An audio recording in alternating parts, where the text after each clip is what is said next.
دول مويه علا دون دارا جمالي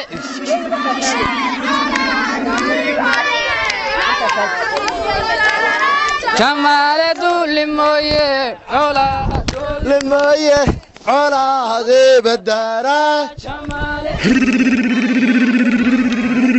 waxaa maanta casuumaad aad u weyn loo sameeyay ergada nabadeynta ee ku sugan degmada Galdogob waxaana meesha ka maqneen xildhibaanada salaadiinta cuqaasha qaybaha haweenka iyo mas'uuliyiinta labada maamul goboleed ee Puntland iyo Galmudug iyadoo lagu soo dhaweeyay marti sharafti ciyaaro kala duwan sidoo kale hidaha iyo dhaqankii waxaana ugu horeyn munaasabada furay Sheekh Axmed Xasan Ciise dad badan baa waxay fiirinayaan taariikhdii mudawada la soo maray waxayna leeyihiin arman sidaan shacabkan wax ku hagaagin inagu ilaahay aynu wax badan ka rajayno ilaahay wuxuu yiraahdaa adoonkaygu wuxuu iga rajeeyo ayuu iga helayaa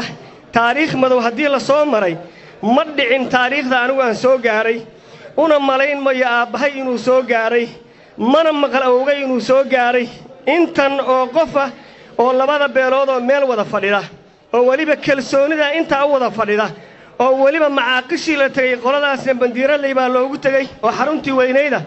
kuwana halkaan loogu tago qolo ka baqaynin marka wixii adkaayna soo maray waxa lagu daweeyay wax aad iyo aad dadku aan rumaysan karin sabab u dhici kara leey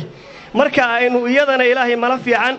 ka malaysano aynu ka rajayno sidoo kale waxaan ka warbixiyay munaasabada Caaqil Farax Ashkir Muuse xafladani waa xaflad tanade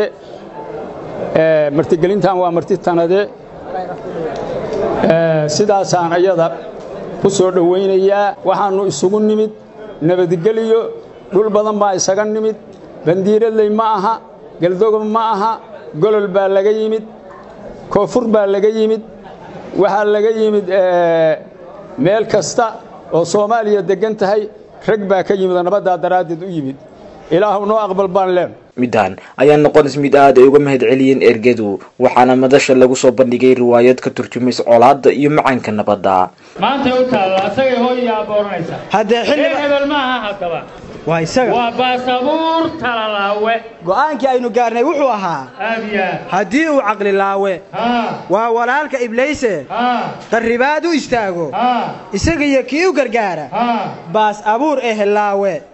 tiirka inaynu geeno go'aan baynu ku gaar waxa sidoo kale madasha ka maqnayn qaybaha suugaanta oo taabtay dareenka bulshada deeqdan reer xirsiba bixiyay ee ducaha loo reebo deeqdan reer xirsiba bixiyay ee ducaha loo reebo